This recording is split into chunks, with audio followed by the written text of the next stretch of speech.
Danışıq dili üçün qrammatika dərslərinin 10-cu bölümündəyik. İngilis dilində fikrimizi gələcək zaman üçün, gələcək planlarımız üçün bildirmək üçün hansı formadan istifadə edə bilərik və ya hansı formalardan? Çünki bir deyil, 3 forma var. Biz ani qərarlar veririk və ya təklif irəli sürürük. Məsələn, gözümüzün önünə gətirək, yolda qarşımıza qoca bir qadın çıxır və əlində ağır bir çanta var. Və o an, yolda gördüyümüz an qərar veririk ki, mən bu qadına kömək edəcəm və onun yanına yaxınlaşıb deyirik, mən sizə kömək edəcəm. I'll help you, yəni kömək edərəm. Əslində, bu Azərbaycan dilinə qeyri-qəti gələcək zamana uyğun gəlir. Faizlik dərəcəsinə görə 100%-dən daha aşağı hesab oluna bilər. Yəni, çünki 100% dəqiq bir planın nəticəsi deyil. Əgər biz dünəndən və ya bir neçə gündən, hətta bir neçə ildən əvvəl planlaşdırmışıqsa, nəyisə gələcəkdə edəcəyik, bu bizim planımızdırsa, onda o planlaşdırılmış gələcək zaman hesab olunur və to be going to-dan istifadə olunmalıdır cümlələri qurmaq üçün. To be, yəni am is are, indiki zaman üçün. Am is are going to. Məsələn, mən planlaşdırmışam ki, nənəmi ziyarət eləyəcəm. Onda cümlə belə olacaq. I'm going to visit my grandma.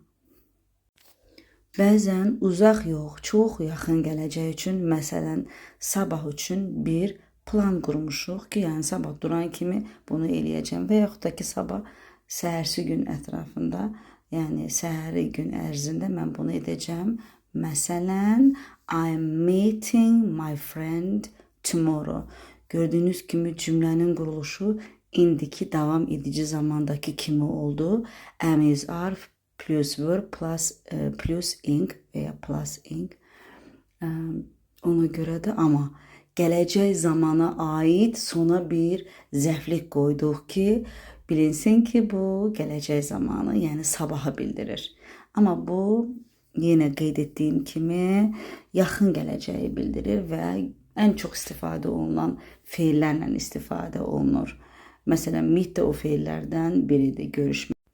Bəzən biz danışığımızda hər hansı bir hərəkətin və ya hadisənin kim tərəfindən edildiyini demək istəmirik, onu məchul, bilinməyən saxlamaq istəyirik.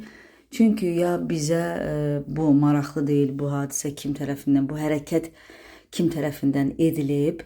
Məsələn, otaq təmizlənib. Yəni, mənə maraqlı deyil kim tərəfindən təmizlənib otaq. Kimsə tərəfindən təmizlənilib və yaxud da ki, bu bina 1975-ci ildə tikilib. Yəni, o vaxt tikilib və mən bilmirəm kim tikib. Ya bilmirəm, ya da ki, maraqlı deyil. Bax, bu tip cümlələri biz necə quracağıq? Bizə bu anda passive voice kömək edəcək. Yəni, Azərbaycan dilinə tərcümə eləsək, məchul növ. Məchul nə deməkdir? Bilinməyən.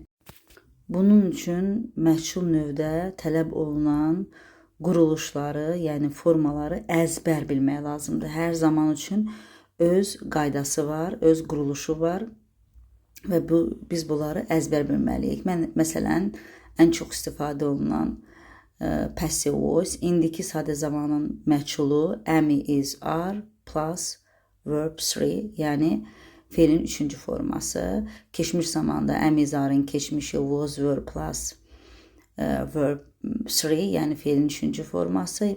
Gələcək zamanda isə will be plus feilin 3-cü formasından istifadə olunacaq. Cümlə içində bunu desək, məncə daha aydın olar. Məsələn, demək istəyirəm ki, bu iş görülüb, necə deyərik? The work və ya this work is done. Bu, indiki sadə zamanın məchuludur.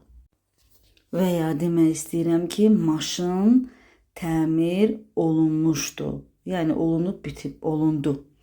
The car was repaired. Bu, keçmiş sadə zamanın məchuludur. Gələcək zamanın məchulu isə the book will be written. Yəni, kitab yazılacaq. Kim tərəfindən yazılacaq bilmirəm və ya bilirəmsə də adını qeyd etmək istəmirəm.